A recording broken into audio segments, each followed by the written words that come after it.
భర్త వేధింపులు తాళలేక అనుమానాస్పద స్థితిలో కుక్కమల్ల సౌందర్య అనే యువతి మృతి చెందిన ఘటన ఎంటీఎంసీ పరిధిలోని కుంచనపల్లి గ్రామంలో ఆదివారం చోటు చేసుకుంది. వివరాల్లోకి వెళ్తే కుంచనపల్లి గ్రామానికి చెందిన నల్లపు సంజీరావు, విజయకుమారి దంపతులకు 3 కొడుకులు, 1 కుమార్తె ఉన్నారు. ఇటీవలే ప్రాంతూరు గ్రామంలోని ఏమీ ఇంటర్నేషనల్ స్కూల్లో టీచర్ గా సౌందర్య పనిచేస్తోంది. సౌందర్యను ప్రేమించి పెళ్లి చేసుకున్న రాజు కుటుంబ సభ్యులు ఇటీవల కట్నం తేలేదని డబ్బుల కోసం చీటికి మాటికి సౌందర్యను మాటలతో చిత్రహింసలు పెడుతుండేవాడు.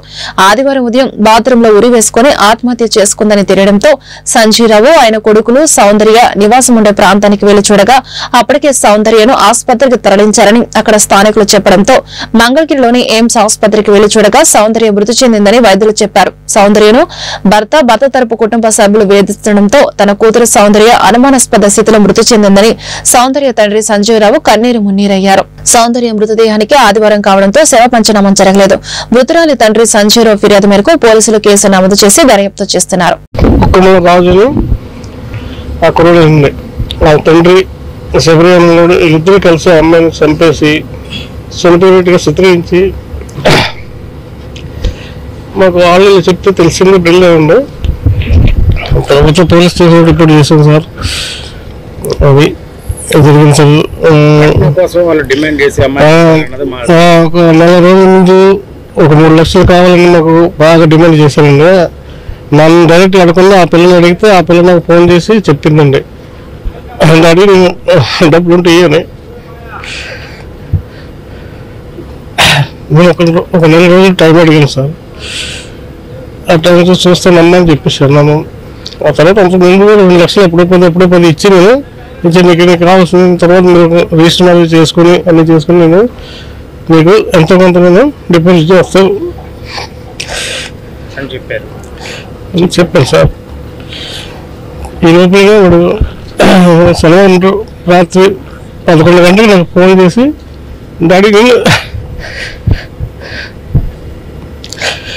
నేను చూడాలి, ఎందుకంటే నాకు ఒంటో పోగలేదు, సరే రేపొద్దుకు వస్తాను, నైట్ అయిపోయినా కదా రెస్ట్ తీసుకోని చెప్పేసి తెల్లారిపోతుంది. చూస్తే అమ్మాయి డెడ్ బాడీ అక్కడ ఉంది. ఆ హాస్పిటల్కి ఆ డెడ్ బాడీని తీసుకొచ్చి అక్కడ అండి. నేను పెద్ద అన్నయ్య అవుతానండి. మా చెల్లిని దారుణంగా కొట్టి వాళ్ళ మావయ్య వాళ్ళ ఆయన కలిసి చంపేశారండి. అంటే వాళ్ళకి పెళ్ళయి 3 సంవత్సరాలు అవుతుందండి. లవ్ మ్యారేజ్ అనమాట. అప్పటి నుంచి వాళ్ళు మా ఊర్లోనే ఉంటున్నారు. సో హ్యాపీగా ఉంటున్నారు అనుకున్నాం. కాకపోతే ఒక 1.5 year నుంచి ప్రతిరోజు ఫోన్ చేయడం, డబ్బులు అడగడం, ఇలాగ అడిగినప్పుడు మా నాన్నగారు తేపకి 15,000 10,000 అలా ఇస్తా ఉన్నారు. అలాగే 2-3 లక్షలకి ఇచ్చాం మేము. అలాగే బండి కూడా కొనిపెట్టారు అమ్మాయికి. కానీ ఇంకా డబ్బులు కావాలని చెప్పేసి ప్రతిసారి అడగడం, ఇలాగా ఒకసారి అయితే గట్టిగా కొట్టి ఆ అమ్మాయితో బలవంతంగా 4 లక్షలు పెట్టి లోన్ పెట్టించి ప్రతి నెల ఈఎంఐ కట్టుతున్నారు ఆ అమ్మాయితోటే.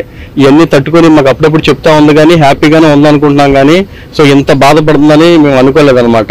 సో లాస్ట్కి ఏమైందంటే ఒక సంవత్సరం ఒక 10 రోజుల నుంచి ఏంటంటే ప్రతిరోజు ఇంకా హింసించి చేస్తున్నాడు. నాకు అర్జెంట్గా 2 లక్షలు కావాలని మా నాన్నగారిని అడుగుతుంది. నేను వెళ్ళినప్పుడు నన్ను కూడా ఒకసారి అడిగింది. అయితే ఇస్తామమ్మా, ఒక నెల ఆగండి అమ్మా, చీట్లు వేసామని. నేను అంగన్వాడీ హెల్పర్ గా చేస్తున్నాను. చనిపోయిన అమ్మాయికి నేను మేనత్తను అవుతాను. మా హస్బెండ్ వాళ్ళ మామ కూతురు అనమాట. అమ్మాయి దారికొప్పుడుగా ఇలా పడిపోయింది తెలిసింది మాకు. ఇమీడియట్ గా అక్కడికి వెళ్ళేసరికి ఆ అమ్మాయిని మంచం మీద పడుకోబెట్టున్నారు. ఈ సిచ్యువేషన్ అమ్మాయిని ఆ సిచ్యువేషన్ చూస్తే చాలా భయం వేసేసింది. హాస్పిటల్కి తీసుకెళ్తే ఆ అమ్మాయి ఎక్కడ బ్రతికిద్దేమో ఆశతో మేము పరిగెత్తుకుంటూ వచ్చాము. కానీ ఆ అమ్మాయి నేను చూసినప్పుడైతే ఆ అమ్మాయి ఏ స్పర్శ లేదు, కానీ ఆతృతో బతికి ఉంటది. ఏదైనా హాస్పిటల్ తీసుకెళ్తే అమ్మాయి ఏదైనా డాక్టర్స్ ఏదైనా ట్రీట్మెంట్ చేస్తే అమ్మాయి బతికే ఉండేది అని ఆస్తి వెళ్ళాము. కానీ చివరికి ఆ అమ్మాయిని ఇలా చంపేస్తారనేది మేము అనుకోలేదు. మా అమ్మాయి కొంచెం న్యాయం చేయాలి. మీ జగన్ గారిని మరి పవన్ గారిని మేము అడుగుతున్నాము. ఏ ఆడపిల్లకి అన్యాయం జరిగితే మేము ఊరుకోము అని చెప్పేసి వాళ్ళు ప్రతి ఒక్క దాంట్లో చెప్తున్నారు. కాబట్టి మేము అడుగుతున్నాం, మా అమ్మాయికి కూడా న్యాయం జరగాలి. మా